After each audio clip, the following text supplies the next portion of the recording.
inicio a la enseñanza después de todo esto.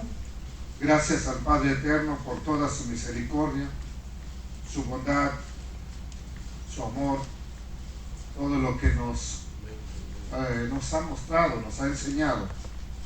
Hemos podido alabarle, hemos podido exaltarle y te damos gracias, eterno Dios Todopoderoso, que tú vives y reinas para siempre. Padre, unge mis labios y guía mi mente para coordinar las ideas y poder expresar lo que tengo que decir, poder compartir con tu pueblo esta enseñanza, Padre. Es histórica, es acerca de historia prácticamente, pero que nos ha de beneficiar por las cosas que hemos de mirar allí. Gracias, Abba, Padre, en el nombre de tu Hijo, Yeshua, el Mesías, que es conocido como Jesús el Cristo. Gracias en ese bendito nombre. Bueno, entonces tenemos hoy la historia de los reyes de la casa de Israel y ya vamos en la parte número 4. La última vez que enseñé acerca de ello fue el número 3, cuando vino la hermana Socorro, ¿verdad? Hace 15 días prácticamente. Bueno, ya no vino, pero vamos a seguir orando para que venga, ¿ok? Si usted quiere mirar los estudios, ahí está el enlace, tómale una foto con su celular, vaya ahí, ahí va a encontrar el enlace de los estudios, o pídame el estudio, yo se lo envío escrito, ¿verdad? Y no puedo ni hacer un resumen porque me voy a tardar mucho tiempo. Así que lo importante es, vaya, vea los estudios, o léalo, y ya con eso usted se pone al corriente. Pero estábamos viendo la historia del quinto rey de la casa de Israel. Uno que se llamaba Zimri, que gobernó solamente 7 días, una semana. Y que se prendió fuego. Allá está, allá arriba está prendiéndose fuego en el palacio. Ahí lo tenemos. ¿Okay? Si no lo había mirado, es el que está allá arriba, mire, quemándose, achicharrándose. Mientras hay una batalla en la ciudad. ¿Okay? ¿Quién está en la batalla? Omri, el rey que vamos a ver ahorita, que sería el 6º rey, es el que está peleando contra los que son fieles a Zimri. Omri y Zimri, casi es lo mismo, pero en mi mente los tengo identificados. ¿Ok? Zimri gobernó 7 días, Omri va a gobernar muchos años. Y está la batalla, y como ve que han perdido en Tirsa, la ciudad se llamaba Tirsa, han perdido las fuerzas de Zimri, él se le prende fuego al palacio y se quema. Y con eso entonces, que fue lo último que miramos, pasamos al 6º rey de la casa de Israel. Esto sería la casa de Judá. Estos no los vamos a mirar por ahorita, no los vamos a tocar. Estamos tocando solamente lo que es la casa de Israel, porque el pueblo de Israel llegó un momento, que ya lo sabemos, se dividió en 2 pueblos. Y cada uno tenía su rey, sus reyes. Todos los de la casa de Judá descienden de David, todos. ¿Okay? Aunque hubo uno que lo asesinaron también, aún así no pusieron a alguien más. Bueno, a 2 los asesinaron, ¿verdad? Pero siempre eran descendientes de David. Acá no, acá la historia cambia. Jeroboam fue el primer rey de la casa de Israel, tuvo un hijo. Y cuando ese hijo está gobernando, lo mata por eso, cuando la flecha es hacia abajo en negro, quiere decir que es un hijo de ellos.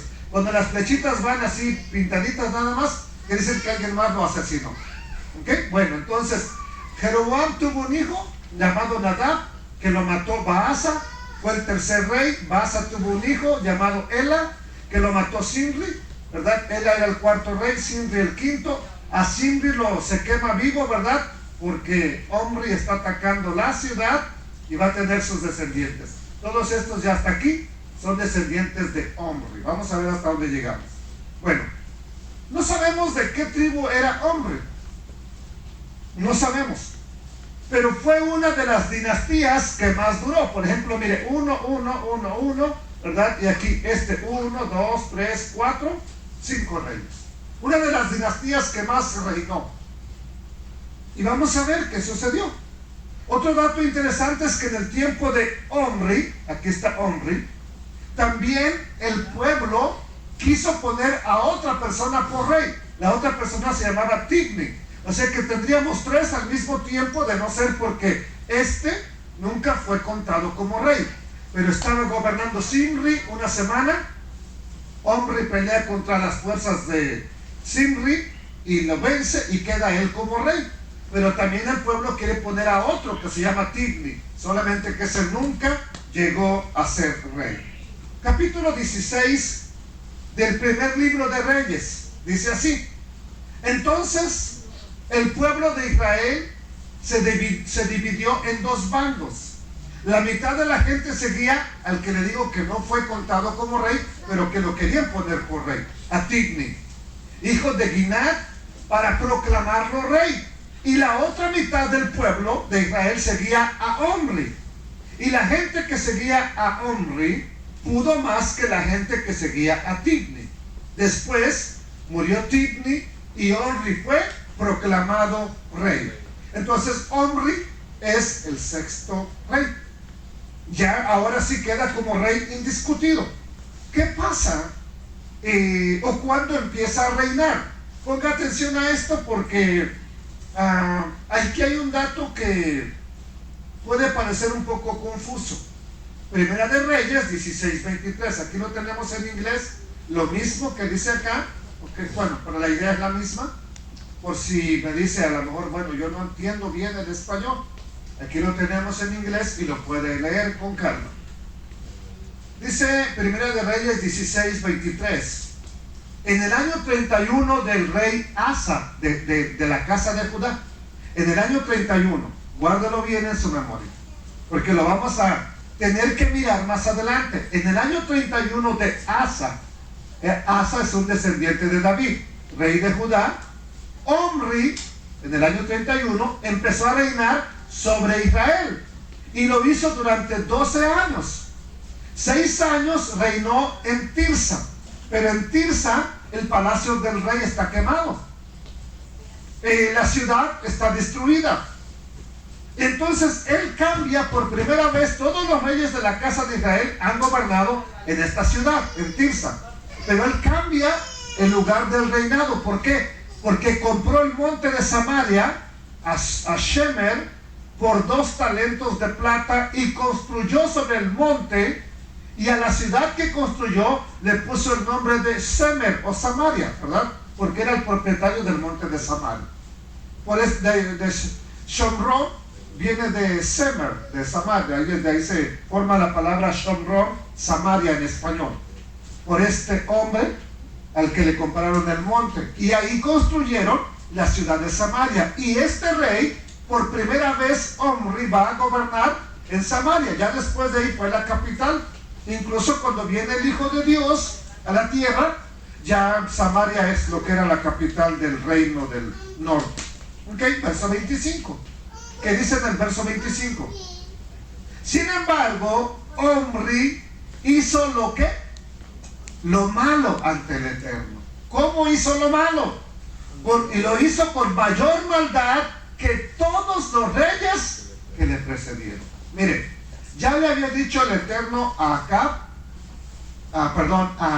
Jeroboam, que era el más perverso de todos, desde Saúl hasta el primer rey de la casa de Israel. Tú has sido el más perverso. Después le dijo a Baasa, al tercer rey, tú eres peor que todos ellos.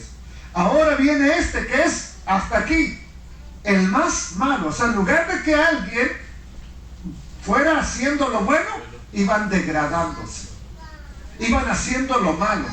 Entonces, sin embargo, Omri hizo lo malo a los ojos del Eterno con mayor maldad que todos los reyes que fueron antes que él. Este fue peor. ¿Y qué pasó? Verso 26. Pues anduvo en todo el camino de Jeroboam. Jeroboam, este es el primer rey que gobernó en la casa de Israel. ¿Qué hizo? Becerros de oro, fiestas que inventó de su propio corazón, sacerdotes que él puso porque eran sus amigos, etcétera, y todo lo malo. ¿Ok? Pues anduvo en el camino de Jeroboam, hijo de Nabat, y en los pecados con los cuales hizo pecar a Israel, porque provocaron al Eterno, el Dios de Israel, ¿con qué? Con sus ídolos. ¿Qué hizo entonces el primer rey? Ídolos. ¿Qué siguieron haciendo los otros? Adorando a esos ídolos. ¿Ok? Hasta ahí vamos bien. Verso 27. Aquí acaba la historia de Omri.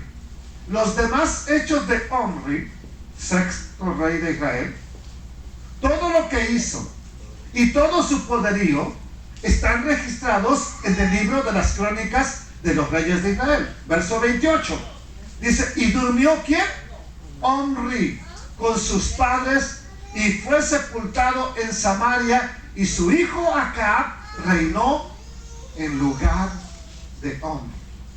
Bueno, hay otros reyes que descienden de Omri. Uno de ellos va a ser nuestro próximo rey, el rey número 7, llamado Acab. Acab se casó con Jezabel, la malvada señora Jezabel. Entre ellos dos tuvieron a Ocosías, a Joram y a la señora Atalía, que es otra perversa, y que ella misma va a matar a su familia para quedarse como reina en la casa de Judá. Fue la única señora extraña que reinó en el reino de Judá. ¿Cuáles son los otros hijos de Omri aparte de acá? Ocosías, Joram y Atalía. Estos tres son hermanos. Y Atalía se casó con Joram y otro Joram que está aquí. Ok, Joram de Judá y Atalía tuvieron un hijo que se llamaba también Ocosías. Ok, esta reina manda a matar a toda la familia real y a los descendientes de Ocosías. Solamente este se escapó, que fue el rey que gobernó siendo niño, Joás. Pero ya, ahí vamos a parar. Solamente era para que sepa que hay otros descendientes de Omri y que son la familia más perversa, la más mala. ¿Ok?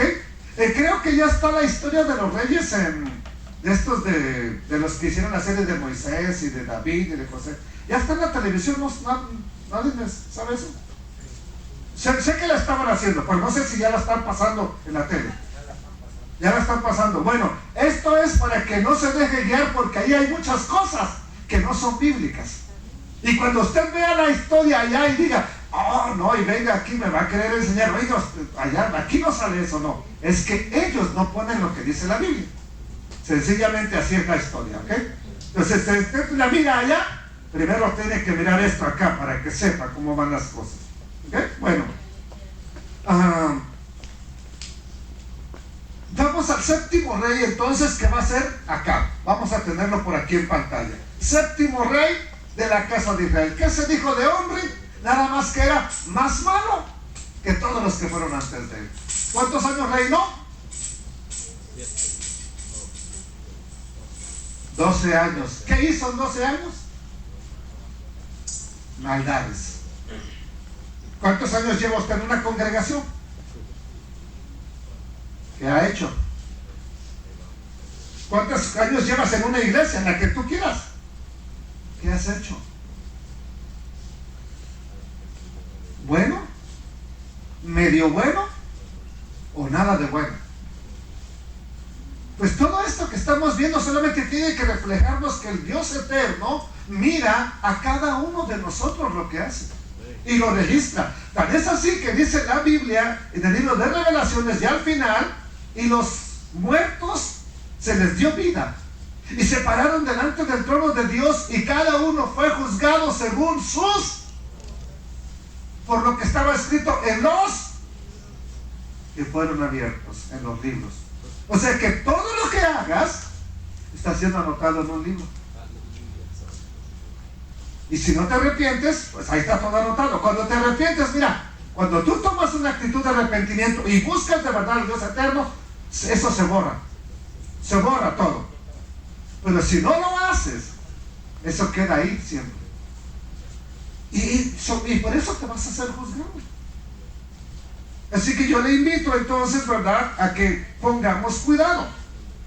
Acab era hijo de Omri, ¿okay? Y este va a ser el séptimo rey de la casa de Israel. ¿Qué dice la historia acerca de él? De este es el que más habla la Biblia. Yo creo que nos vamos a pasar todo el estudio con este. ¿Por qué? Porque este es el más malo de los malos. Díganme una persona perversa de la historia. A ver, históricamente, Hitler, uno. Otro. Mussolini, Stalin, Franco, de España. ¿Perdón? Mussolini.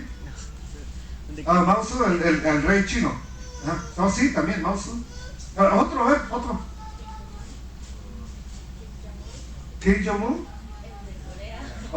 Kim Jong-un, el de Corea. Ese ya también es perverso, fíjate. Pero, o sea, hay personas. ¿Cuál, diga? ¿Juana, cuál? Su tío dice. No tenga miedo de decir, hombre, ¿no? Miren, hay personas que se reconocen por ser perversas. Saddam Hussein. El otro de Libia, Muammar Gaddafi. ¿Recuerdan ese? O sea, hay personas que se han distinguido por ser malas y perversas. Y en cada pueblo hay uno que ya sabe, ese. En su pueblo, hermano, por ahí conocen a uno, ¿verdad? Por lo menos, que se ha sabido que desde que nació hasta que murió. Malísimo. Otra vez mi suegro estaba contando la historia de unos niños por ahí. No voy a decir cómo les dicen, ¿verdad? Pero está inconclusa esa historia. Vamos a continuar esa historia porque va como a la mitad, yo creo. Y los conocen por malos. O sea, desde niñitos hasta que ya son adultos y siguen siendo y tienen fama, y así les dicen luego a las demás gente. Bueno, este rey va a ser el peor de todos. Así que ponga cuidado a este. ¿Cómo se llama? Acab. ¿Cuál es el rey número? 7. El 7, el más perverso de todos. Acab, hijo de Omri, empezó a reinar sobre Israel en el año 38 de Asa. ¿Alguien recuerda cuándo empezó a reinar Omri? Ya no se acuerdan, más adelante lo vemos. Bueno, empezó a reinar sobre Israel en el año 38 de Asa, rey de Judá. Era en el año 31, ¿ok? Y Acab, hijo de Omri, reinó sobre Israel en Samaria y lo hizo durante 22 años. Este sí duró 22 años. Acab, hijo de Omri, cometió mayor maldad ante el Eterno que todos los que fueron antes que él. Este sí se portó mal y mal. Pero yo les dije que prestaran atención a los años de reinado. No pude ver lo de Zimri porque ese ya fue un rey que ya vimos antes. Pero de pronto cuando leemos la historia algo no cuadra. Y uno se pregunta por qué. Por ejemplo, dice en el Primera de Reyes 16:23: en el año 31 de Asa, rey de Judá, Omri empezó a reinar sobre Israel y lo hizo durante 12 años. Entonces, 6 años reinó en Tirsa y 6 años en Samaria. Si Omri comenzó a reinar en el año 31 de Asa y reinó 12 años, ¿en qué año de Asa debió haber terminado su reinado? 31 más 12. En el año 43. Pero, curiosamente, ¿verdad? Algo no está bien. Porque dice así: Acab, hijo de Omri, empezó a reinar sobre Israel en el año 38, no en el año 43. En el año 38 de Asa, rey de Judá, y Acab, hijo de Omri, reinó sobre Israel en Samaria. A ver, ¿cómo es que este duró 12 años, pero empieza en el año 31 de Asa, y este, ¿verdad?, empieza a reinar en el año 38? No hay 12 años, ¿verdad que no? Entonces aquí es donde la gente luego me dice: ya ves, la Biblia tiene errores. Yo no puedo confiar en eso. Yo no puedo creer eso. Son mentiras. No es verdad. ¿Qué pasó aquí? Espérense, tranquilos. Hay una explicación. Se la voy a dar. Para eso vamos a ir y vamos a ver que Asa no reinó 43 años.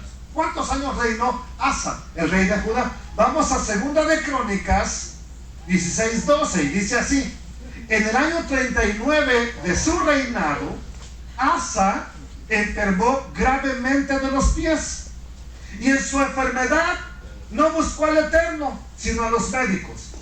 Y durmió Asa con sus padres y murió en el año 40 y no llegó a los 43.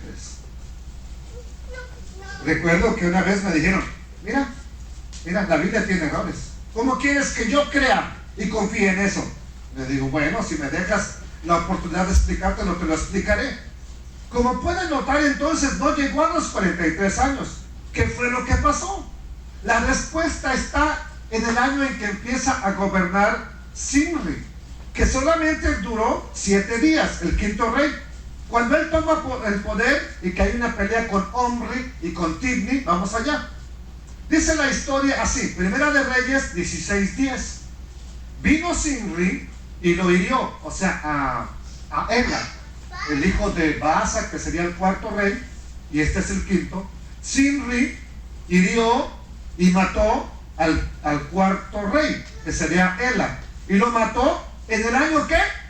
27 de Asa, rey de Judá, y reinó en lugar suyo. Pero ¿cuántos años reinó este Zimri? 7 días. Entonces, ¿cuándo debió haber empezado a reinar Omri? En el año 27. Pero la Biblia lo registra hasta el año 31 que empezó a reinar. ¿Por qué? Bueno, porque al mismo tiempo que Omri está gobernando, o que ya es rey, está peleando el reinado con otro que no es nombrado como rey, llamado Tibni. Y esos años no los contaron como rey, porque no es un rey absoluto, está peleando el poder. Y vamos a ver qué sucede. Entonces dice, en realidad Omri empezó a gobernar en el año 27 de Asa y no en el 31. Solo que su reino se consolidó hasta el año 31, porque estaba en guerra con Tibni. Y del año 31, pues ya nos dan muchos menos años a cuando empieza a gobernar Acab, ¿verdad? Que lo tenemos aquí. Pero si lo contamos desde el año 27, Acab, hijo de Omri, empezó a reinar sobre Israel en el año 38 de Asa. Pero si nosotros lo empezamos a contar desde el año 27, 28, 29, 30, 31, 32, 33, 34, 35, 36 y 37, 12 años los que reinó Omri. Ahí está completa.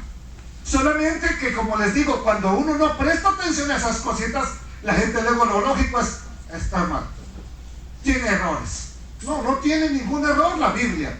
Simplemente que Omri se consolidó su reino hasta el año 31. Y es por eso que de ahí lo empieza a contar. Pero si usted lo analiza, los no serían 12 años. Ya explicado esto, volvemos otra vez aquí. Acá, hijo de Omri, empezó a reinar sobre Israel en el año 38 de Asa, rey de Judá. Y acá, hijo de Omri, reinó sobre Israel ya en la nueva capital, en Samaria, y lo hizo durante 22 años.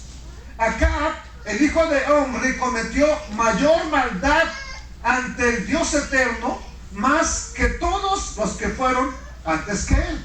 ¿Qué hizo? Vamos a ver qué hizo. Verso 31, Primera de Reyes 16:31. Pues le pareció poca cosa andar en los pecados de Jeroboam, el primer rey. ¿Qué es poca cosa? A ver, ¿qué intentará decir con le pareció poca cosa?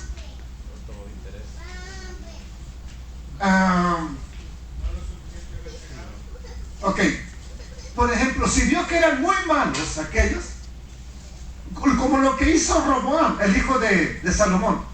Mi padre les puso un yugo pesado, pues yo se los voy a aumentar para que vean lo que es bueno.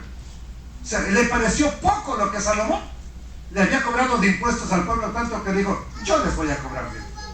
Bueno, le pareció poca cosa a acá le pareció poco lo que hicieron los demás reyes, que dice: van a ver lo que es bueno, para que, términos mexicanos, para que me entiendan. Pues le pareció poca cosa andar en los pecados de Jeroboam, que había sido el primer rey, y fue a tomar por mujer ¿a quién? A Jezabel, hija de Ed-Baal, el siervo de Baal, a un siervo del dios pagano, el rey de los sidonios. Luego fue, ¿y qué hizo Acab? Le rindió culto ¿a quién? A Baal, y lo adoró, y le hizo un templo, y por primera vez introduce en Israel la adoración a Baal, por cuestión de esta señora, porque ella y su padre, pues aquí es Baal, dedicado a Baal, siervo de Baal, que le enseñó a su hija, este hombre, este rey de los sidonios. Sidonio o Sidonia es lo que después fue Fenicia, y Fenicia es lo que hoy es el Líbano, ¿sí? Bueno, ya era una gran maldad haber adorado a becerros de oro en lugar de al Dios eterno. Ya era un gran pecado estar adorando ídolos, pero ahora introducen el culto a Baal. Un culto extraño lo meten en Israel. ¿Ok? Ahora, entonces, él empieza con esta adoración. ¿Qué más hizo? Pero no para ahí la cosa. Verso 32. Además, erigió o hizo un altar a Baal y un templo de Baal que construyó en Samaria. Luego levantó un poste, un árbol, un palo, un arbolito dedicado a la diosa ¿qué? Acera. Yo creo que esto lo vamos a ver más adelante, más explicado. No cree que eso de poner un árbol en casa y rendirle culto empezó años recientes. No, eso es muchísimo antes de que naciera Jesucristo. Mucho antes. ¿Ok? Haciendo así Acab, o sea, no nada más adoró a Baal, no nada más se conformó con los becerros de oro, sino que adoró a Baal, hizo también otro culto dedicado a la diosa Acera, haciendo así Acab más que todos los reyes de Israel que reinaron antes que él, para provocar la ira del eterno Dios de Israel. Verso 34, dice así, sigue diciendo la escritura: fue durante su reinado que Hiel, un hombre de Betel, construyó Jericó. Aquí nomás nos da un dato de la construcción de Jericó, reconstruir la ciudad de Jericó, la ciudad que no se debía de reconstruir porque había una maldición sobre de ella, que quedó de los tiempos de Josué. Por eso nos da este dato histórico, que durante el reinado de Acab, Hiel, un hombre de Betel, reconstruyó Jericó. Poner los cimientos, o sea, echar los cimientos de la ciudad, le costó la vida a su hijo mayor. ¿Cómo se llamaba el hijo mayor de Hiel? Abiram. Terminar la obra y colocar las puertas le costó la vida a su hijo menor, a Segub. Todo esto sucedió de acuerdo con el mensaje de parte del Eterno acerca de Jericó, transmitido por Josué, hijo de Nun. ¿Cuándo se dio ese mensaje? Vamos a ver, ¿cómo se dio ese mensaje? Vamos hasta Josué, cuando conquistan la ciudad de Jericó. Ya sabemos que tocaron las trompetas, caminaron alrededor de la ciudad y las murallas se vinieron abajo y tomaron la ciudad. En esa ocasión que tomaron la ciudad, Josué pronunció la siguiente maldición: que la maldición del Eterno caiga sobre cualquiera que intente reconstruir la ciudad de Jericó. A costa de su hijo mayor pondrá los cimientos y a costa de su hijo menor pondrá las puertas. Se cumplió exactamente como el Eterno lo había dicho. ¿Qué tuvo que pasar para que pudiera levantar los cimientos? Entregar a su hijo el mayor. ¿Qué tuvo que hacer para poner las puertas de la ciudad? Su hijo el menor. Exactamente como está aquí. Entonces, volviendo a la historia de Acab, la escritura lo describe como el rey más malvado, que se casó con una princesa de Fenicia. Ella era hija de Ed-Baal. Ed-Baal es lo que antes fue Sidón.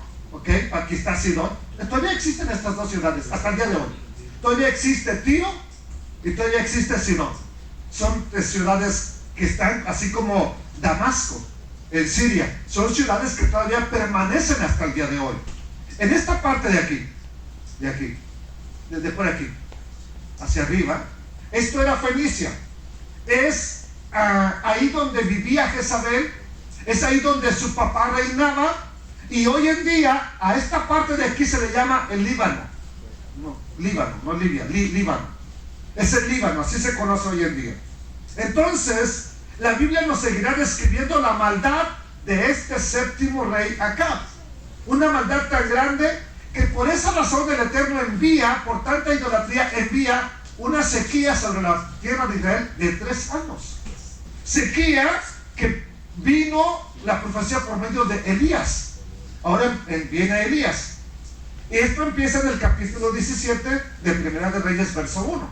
Dice así: Elías, un profeta de Dios, Elías Tisbita, uno de los habitantes de Galaad, le dijo al rey Acab: vive el Eterno, el Dios de Israel, en cuya presencia he estado.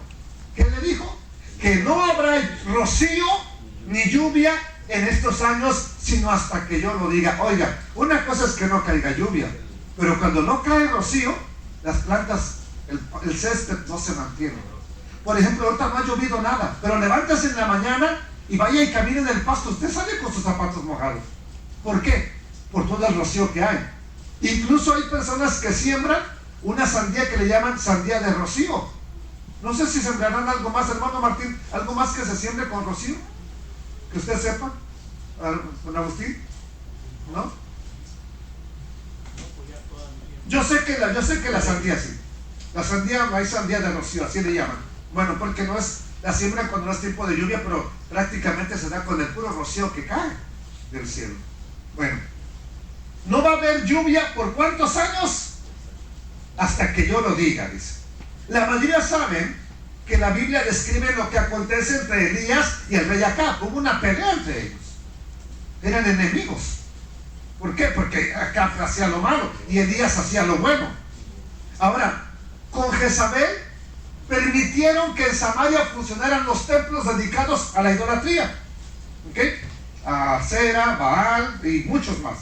Ahora, con esto que estamos aquí, vamos a ver que el Eterno le dice a Elías: tú vete con una viuda, ahí te va a sustentar, la manda para allá, ¿verdad? Y por un tiempo recibe comida. Después le dijo: vete al arroyo y ahí te voy a sustentar, voy a mandar a los cuervos que te den de comer. ¿Qué tan probable es que un cuervo le lleve la comida a Elías? He oído que usualmente eran como gente que transportaba comida por esa clase de pasajes, que se cierra en negro por clase de sol. Ok, mira, buena explicación.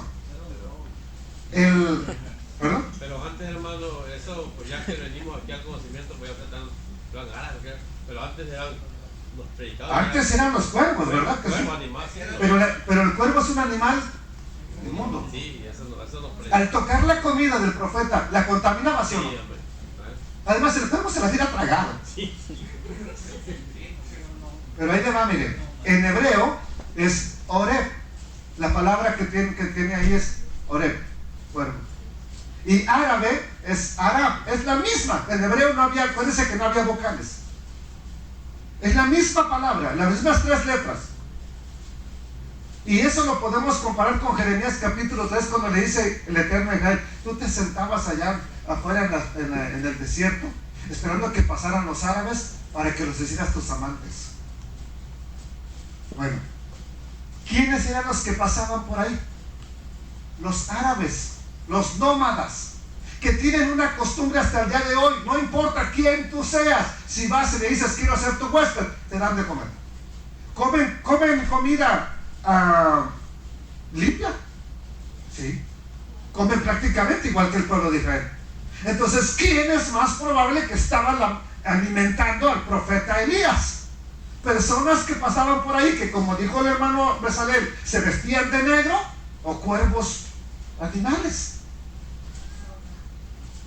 Las personas. Pero repito, siempre hemos escuchado que los cuervos, y uno lo mira como un gran milagro sin detenerse a analizar qué realmente está diciendo la Escritura. Ahora, y si fueron cuervos, bueno, no voy a decir tajantemente que no. Lo analicé en hebreo, lo analicé en español. Todas las versiones dicen que eran cuervos, excepto una sola versión encontré. ¿Cómo dice la versión que estás usando nuevamente? Está en Primera de Reyes 17:6. Ahí va a estar el texto. Bueno, todas excepto una en español dice: y los árabes, he dado orden a los árabes para que te sustenten. Solamente una. También dice cuervos. Bueno, en inglés no encontré ninguna. Se los aclaro, ¿verdad? Pero bueno, eso tiene relevancia. Pero veamos un cuervo, ¿verdad?, llevándole el pan al profeta Elías. Nomás que ese pan ya hubiera estado contaminado. Bueno, sabemos lo que pasó. Motivo por el cual también envía hambre, ¿verdad? Si no hay lluvia, no hay comida. Y al no haber maíz, al no haber trigo, pues hay hambre. ¿Qué pasó? Esa versión israelita nazarena. Sí, pues ya sé cuál es. Sí, yo sé, si yo las revisé todas, tengo como 200 versiones de la Biblia, las revisé de una por una, ¿verdad? Estuve revisando de una por una y solamente esa, la PIM, dice, ¿cómo lo dice ahí, hermano? A ver, léemelo, por favor. Dice, los árabes le traían pan y carne cada mañana, y pan y carne cada tarde, y bebían de la roca. Ok, los árabes le traían pan y carne cada mañana, pan y carne cada tarde, y bebía agua. ¿De dónde? ¿Cuál es? La versión israelita nazarena, no. Es la única que lo tradujo de esa manera. Lo aclaro. ¿Sí? Todas las demás dicen como se ha enseñado, y lo respeto. Esa es la enseñanza que recibimos, eso es lo que se ha dicho, no hay problema. El Eterno podía haberlo hecho, solamente recalco esto: si el Eterno te manda carne a través de un cuervo, esa carne viene contaminada, porque la tocó un animal inmundo. ¿Ok? Es como si te mandara comida a través de la loba, pues más fácil que la loba se la coma, a que te la lleve, ¿sí o no, hermano? Y la contaminaría, ¿sí o no? Ahora, ya te trajo la comida, ¿cómo te sentirías comerla después de que la loba la chupó y la besó? Hay que tomar en cuenta el poder de Dios, que va más allá del pensamiento nuestro. Esa definición me hubiera dejado anonadado hace 10 años, hermano. Él está sujeto a lo que él dijo también. Miren, ya le dio la respuesta al hermano Martín, ¿verdad? Y no es que él está pensando en el gran poder, ¿verdad que no? O sea, él quiere aclararnos, decirnos que, pues eso es lo que se enseña, que tú solamente crees en el gran poder de Dios. Sí, pero él mismo se sujetó a reglas que él no las va a violar. Él mismo se sujeta a su palabra, ¿sí o no? Si no, entonces sería un Dios que no tiene ni coherencia, porque dice una cosa y hace otra. Pero lo mismo que él dice para ti, él lo hace. Él lo practica, porque es un Dios santo, es un Dios de santidad. Si no, pues entonces haría cualquier cosa. Exactamente. Entonces, vamos a ver qué pasa después de que se acaba la sequía. Ya el Eterno quiere acabar con la sequía. Aquí viene un episodio que ya lo sabemos, todos lo sabemos, pero lo tengo que comentar. Primera de Reyes, todo el capítulo 17, ¿verdad?, habla de la sequía y todo eso, de cómo Elías fue alimentado, ¿verdad?, y cómo se acabó la comida con la viuda de Sarepta también, y todo eso. Capítulo 18, sucedió después de mucho tiempo, el tercer año ¿de qué? De que Elías dio la profecía que no iba a haber lluvia, ni rocío, ni nada. En el tercer año vino a Elías palabra del Eterno diciendo: ve, preséntate ante Acab, y yo daré lluvia sobre la superficie de la tierra. Entonces Elías fue y se presentó ante Acab. El hambre era muy grande. Ha llovido 3 años, no hay comida, no hay nada. El hambre era muy severa en Samaria. No, aclara, en Samaria, no en Judá. ¿Okay? ¿Qué pasa? Por el motivo de la sequía había hambre. Verso 3 dice así: y Acab llamó a su mayordomo, el mayordomo se llamaba Abdías. Abdías era un temeroso del Eterno, uno de los 7,000 que no doblaron sus rodillas delante de Baal. Este es uno de ellos. El otro va a ser Jonadab, hijo de Recab, que lo veremos tal vez en el siguiente estudio. Pero bueno, cuando Jezabel le dio muerte, y cuando Jezabel dio muerte a los profetas de Dios, Abdías, que es un temeroso del Eterno, tomó a 100 profetas y los ocultó de 50 en 50 en una cueva y los alimentó con pan y agua. No hay lluvia, no hay pan, pero él los alimenta de lo que puede conseguir. Alimenta a esos 100 profetas que él mismo escondió. ¿Por qué? ¿Se acuerdan que Elías dijo: han dado muerte a todos tus profetas, solamente yo he quedado? No, quedaron 100 que escondió Abdías y otros 7,000 que no habían doblado su rodilla delante de Baal. Bueno, y luego Acab manda a Abdías: tú vete por aquí, yo voy por acá, vamos a conseguir alimento y agua. Y en ese lugar que van buscando el agua y la comida, es que Abdías se va a encontrar con el profeta Elías, y vamos a ver qué sucede. Dice así, ya después de varios tiempos, ¿verdad?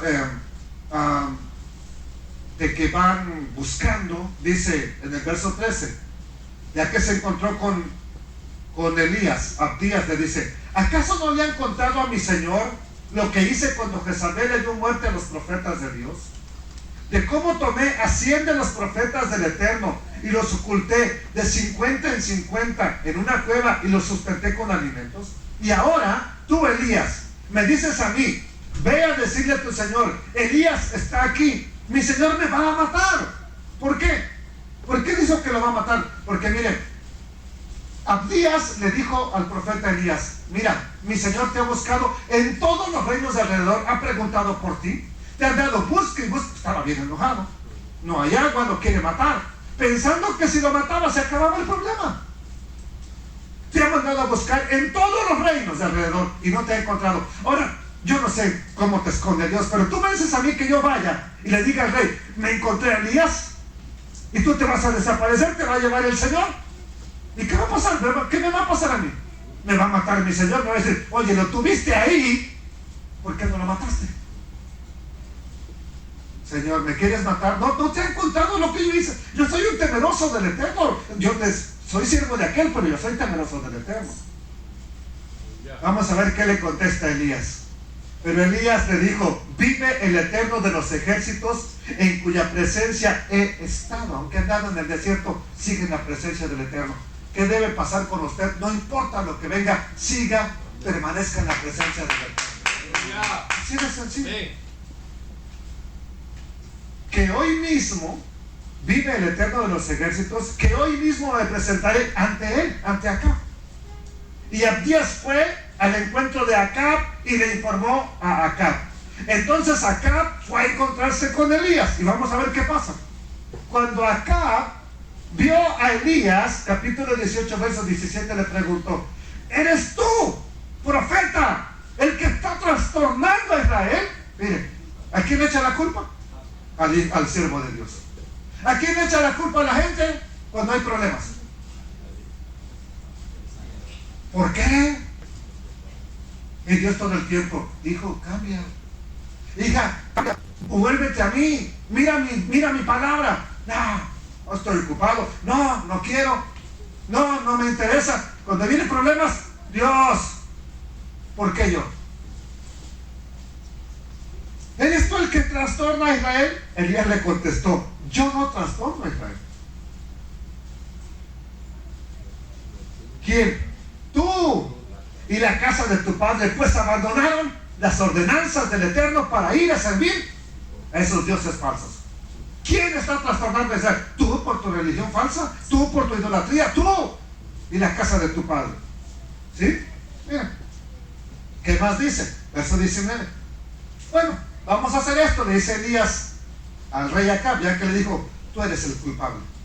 Envía a reunir ante mí a todo Israel en el monte Carmelo, a los 450 profetas de Baal y los 400 profetas de Acera, 850 entre todos, los cuales comen a la mesa de Jezabel. ¿Cómo los alimentaba esta señora si no ha habido lluvia?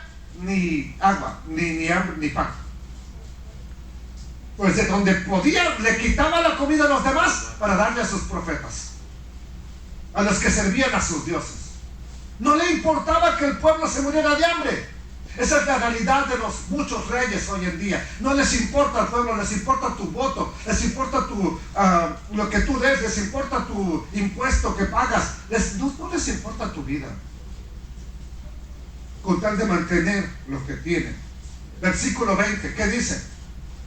Y Acab envió mensaje a todos los hijos de Israel y reunió a los profetas en el monte Hermelo. Se acercó pues Elías a todo el pueblo diciéndoles: ¿hasta cuándo estarán divididos ustedes en dos bandos, en dos pensamientos? Dice la otra versión. ¿Hasta cuándo van a claudicar en estar pensando dos cosas? Ya ve que en las iglesias luego le dicen: o vete al mundo o quédate en la iglesia, porque andas con un pie aquí y otro pie allá. ¿Hasta cuándo vas a estar así? Les dijo el profeta. Si el Eterno es Dios, pues síganle. Ahora, si no es Dios, si Baal es Dios, síganlo, sírvanle a él. Si él les da la respuesta, si él les dice, si él les da lo que le piden, sírvanle a él. Pero si el Eterno es Dios, hoy es día de tomar una decisión, sírvanlo a él. ¿Okay? Okay, vamos a ver qué más pasa. ¿Okay? Versículo 22. Entonces Elías les dijo: solo yo he quedado como profeta del Eterno, mientras que de los profetas de Baal hay 450 hombres. ¿Qué más dice? Verso 23. Dennos 2 toros, uno para ellos y otro para mí. Quiero que nos den 2 toros y escojan un toro para ellos y córtenlo en pedazos y colóquenlo sobre la leña, pero no le pongan fuego. Esta va a ser la señal de a ver cuál Dios es Dios, si Baal o el Dios eterno. Esta es la señal. No le pongan fuego. Yo voy a preparar el otro toro, lo cortaré en pedazos, lo colocaré sobre la leña y tampoco le voy a poner fuego.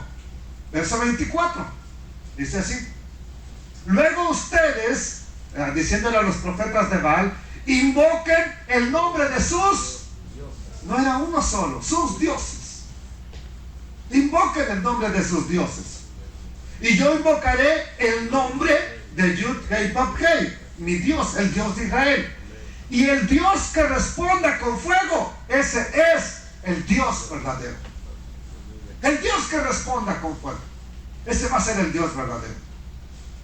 Y todo el pueblo respondió diciendo: bien has dicho. Entonces Elías le dijo a los profetas de Baal: escojan un toro y prepárenlo ustedes primero, pues son muchos, 450, rápido lo iban a matar, lo iban a preparar, mientras que él tenía que hacerlo solo, tal vez uno más que le ayudara, 2, por ahí, ¿verdad? Iba a tardar bastante más. Háganlo ustedes primero. Ya sabemos lo que pasó, la mayoría no saben, se ha escuchado mucho esta historia. Empezaron a hacer sus rituales, se cortaban, brincaban. Hay unos, en México les llaman los matachines. No sé si saben quiénes son los matachines. ¿Quiénes son, Janet? Son unas personas que se visten, se disfrazan, brincan, danzan, saltan, andan hasta con machetes, ¿verdad? Ahí que le andan haciendo. No sé, ellos no se cortan de verdad, pero estos se cortaron. Se cortaban y se hacían que chorreara la sangre en supuesto sacrificio para su Dios, pensando que de esa manera iba a responder. Ustedes van a invocar el nombre de sus dioses y yo invocaré el nombre de mi Dios. El que responda con fuego, ese es el Dios verdadero. Todo el pueblo respondió: bien has dicho. ¿Ok? Verso 27.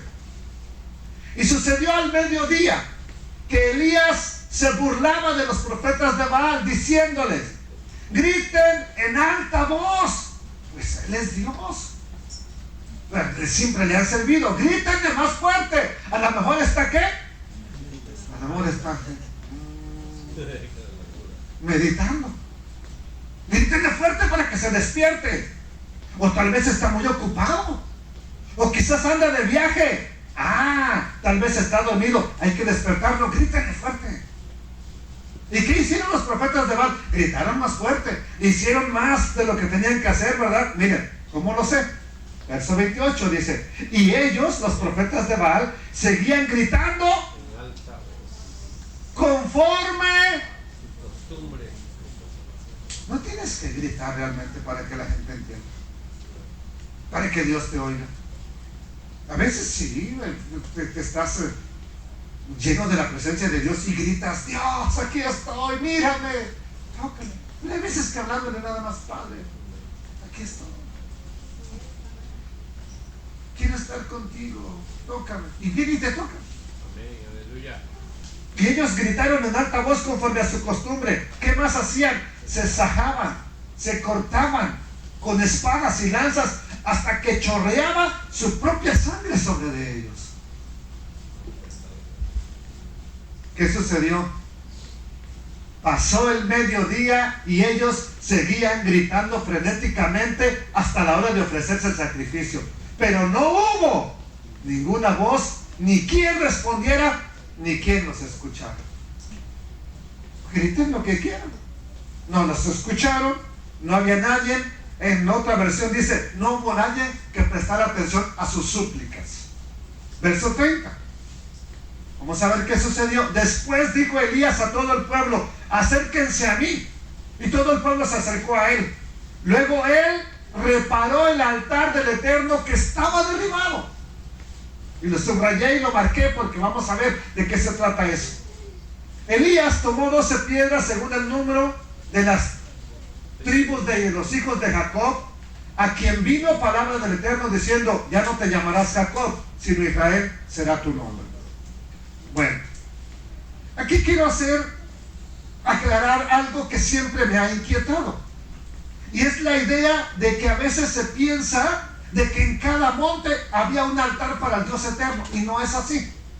¿Ok? Porque dice que Elías reparó el altar que estaba derribado. Pero ¿dónde lo reunió? ¿Alguien recuerda del relato que empezamos a leer en el capítulo 18? ¿Dónde dijo que quería que se reunieran? ¿En el monte qué? Carmelo. ¿Dónde está el monte Carmelo? Miren. Acá está Fenicia. Esto es el mar de Galilea. Aquí es, por aquí es Nazaret, donde vivía el Mesías. ¿Okay? Acá está el monte Carmelo, arriba. Jerusalén está hasta acá abajo. ¿Dónde está el templo del Eterno? En Jerusalén, por acá abajo. Entonces, él no tiene como los becerros un altar en cada monte. Él solamente tiene un altar, el Eterno. ¿A dónde está? Hasta acá abajo en Jerusalén. No está acá arriba. Aquí en el monte Carmelo no hay nada del Eterno.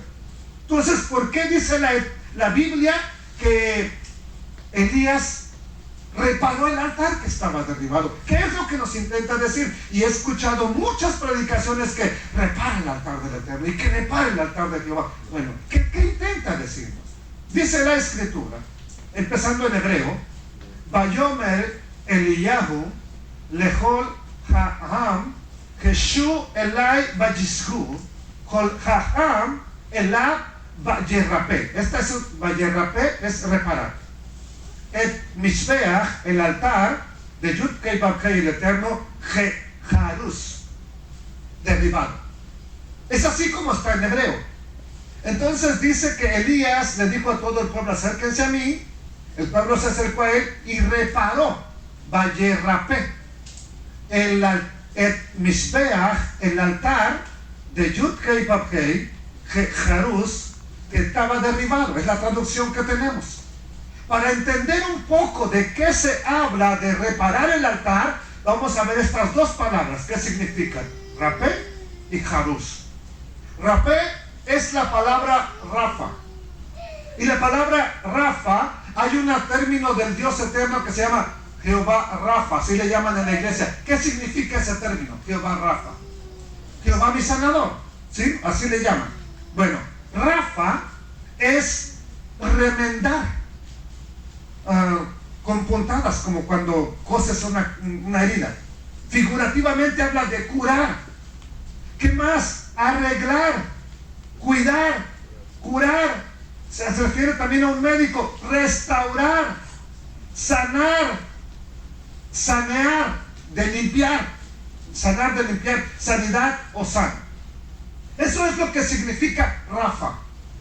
o Rafa. Y luego la otra es Haras. Haras es algo que fue tirado hacia abajo o en pedazos.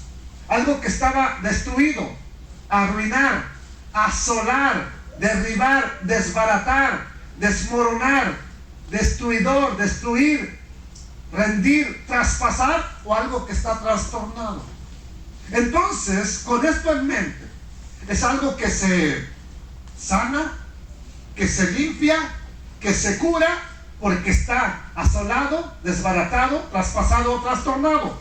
¿Cuál sería entonces la definición? Una sería arreglar el altar donde se iba a poner la ofrenda para el Eterno. ¿Por qué? Porque no hay un altar ahí para el Eterno. Y él va a ser uno. ¿Cómo lo hizo? Con 12 piedras que tomó, representando a las 12 tribus de Israel. Hasta ese momento, Elías tal vez solo ha matado al toro y no ha hecho nada más. 2. ¿De qué se trataba con ese reparar el altar del Eterno? Sanear, o sea, limpiar de toda contaminación del altar que será para el Eterno. ¿Por qué? Porque todas las piedras que hay ahí son para el altar de Baal. ¿Y qué tiene que hacer? Lo que hacemos cuando compramos un aparato: santificarlo, apartarlo para el Eterno. Señor, esta hora es dedicado para ti. Cuando tenemos algo, por ejemplo, que nos regalan: Padre, este edificio, Señor, no sé qué hicieron aquí, no sé qué vendían aquí, no sé qué trabajaron aquí, pero ahora esto lo consagramos para ti, para que sea un lugar de reunión ante ti. Eso es reparar. Eso es reparar el altar. ¿Por qué? Repito, porque en el Monte Carmelo no hay ningún altar del Eterno. ¿Y qué es cuando tú reparas? Cuando algo está destruido. Esto lo tuvimos que reparar, pero ahí no había ningún altar del Eterno. Me era necesario, ¿verdad?, compartir esto. Vamos entonces a seguir adelante. Dice entonces la Escritura: después les dijo Elías a todo el pueblo: acérquense a mí. Y todo el pueblo se acercó a él. Luego él arregló el altar del Eterno que estaba traspasado. O sea, el altar del Eterno ya no tenían altar del Eterno en Israel. Solamente había en Judá. En Israel dejó de existir un altar para el Eterno. Había para becerros, había para Acera, había para Baal, pero no había un altar para el Eterno. Elías lo tiene que preparar. Y lo prepara con 12 piedras, como nos dice a continuación. Elías tomó 12 piedras, según el número de los hijos de Israel, de Jacob, a quien el Eterno le cambió el nombre por Israel. ¿Qué es lo que está haciendo entonces? No está reparando ningún altar que está derribado. Está haciendo un altar, consagrando unas piedras para que sean el altar del Eterno. Ya con eso en mente, ya no, la próxima vez que te digan repara el altar de Jehová, pues ¿dónde está? Que está dañado. ¿Ok? Cuidado. Verso 32. ¿Qué hizo con las piedras? Usó las piedras, esas 12, para construir el altar en el nombre de él. Vean que no dice nada de reconstruir, sino construir, hacer. Eso es lo que nos está diciendo. Luego cavó una zanja alrededor del altar con capacidad suficiente para 12 litros de agua. Luego amontonó la leña, cortó el toro en pedazos y lo colocó encima de la leña. Verso 34. Y dijo: llenen 4 cántaros de agua. Esto sí me ha inquietado. No hay agua, no ha llovido. Hasta aquí todavía no llega. ¿De dónde sacan el agua? Llenen 4 cántaros de agua. ¿Y qué? Y derrámenla sobre el holocausto y sobre la leña. Y agregó: háganlo por segunda vez. Lo hicieron por segunda vez, pero él dijo: háganlo una tercera vez. Y lo hicieron por tercera vez. De manera que el agua corría alrededor del altar hasta que se llenó con la zanja con el agua. Bueno, aquí estamos bien, ¿sí? ¿Cómo consiguieron el agua? No lo sé. Recuerde que no ha llovido. Verso 36. Cuando se iba a presentar la ofrenda, se acercó el profeta Elías y oró: oh Eterno, Dios de ¿quién? De Abraham. ¿Por qué siempre dicen Dios de Abraham, Dios de Isaac, Dios de Jacob? Para recordar que es el mismo Dios que se le presentó a Abraham, que le habló, que los llamó, ¿verdad?, que lo escogió. Tú que separas, que se sepa hoy que tú eres Dios en Israel, y que yo, Elías, soy tu siervo, y que por palabra tuya he hecho estas cosas. O sea, no se le ocurrió nada más, los voy a retar. No, por palabra del Eterno. Verso 37, ¿qué le oró? Respóndeme, Dios eterno, respóndeme para que conozca este pueblo que tú, Yud-Hei, Bab-Hei, eres el Dios y que tú vuelves a ti el corazón de ellos. ¿Cuál era el propósito del profeta Elías? ¿Avergonzar a los siervos de Baal? O que el pueblo de Israel entendiera quién es el Dios verdadero y fueran hacia él. Aleluya. Le sirvieran a él.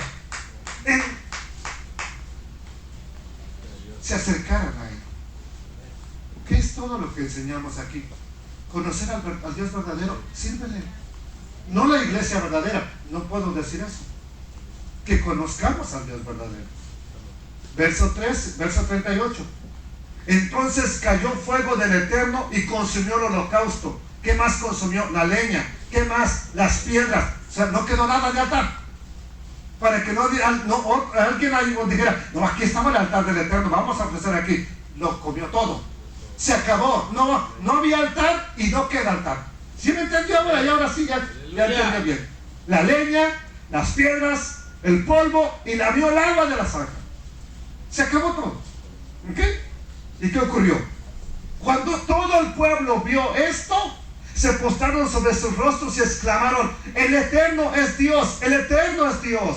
Después Elías les dijo, bueno, si Él es Dios, atrapen a los profetas de Baal, que no escape ninguno de ellos. Entonces los capturaron y Elías los hizo descender al torrente de Quizón y ahí les dio muerte.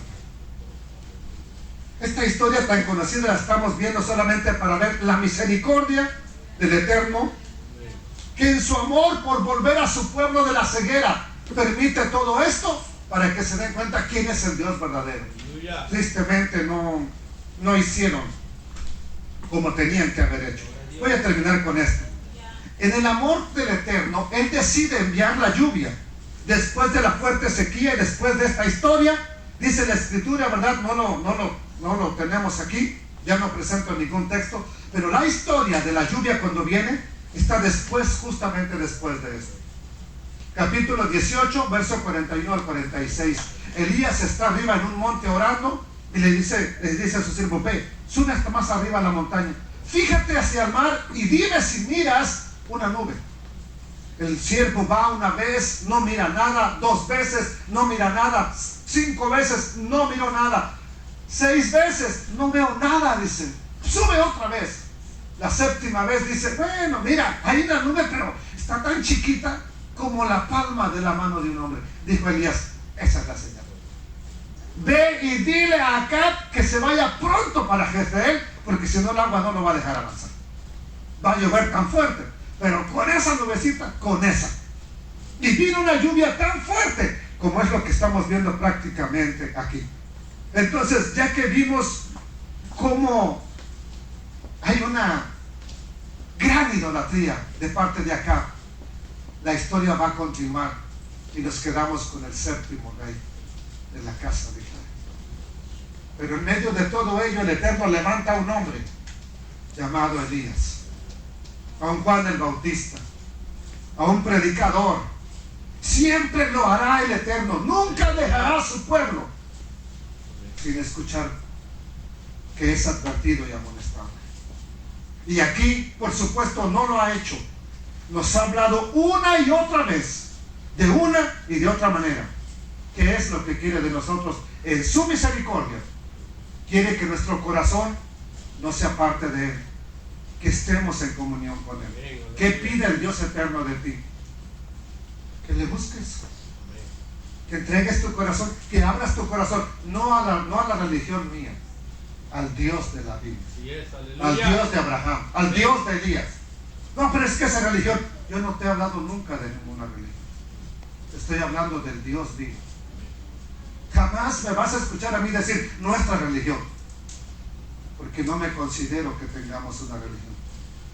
Considero que estamos en la búsqueda todavía del Dios verdadero. Ni siquiera puedo decir nosotros sí tenemos la verdad absoluta, no me atrevo, porque estamos en esa búsqueda. Pero en esa búsqueda te invito, tú también. Vamos a buscar juntos al Dios eterno. Aleluya. Denles alabanza fuerte al Dios de gloria.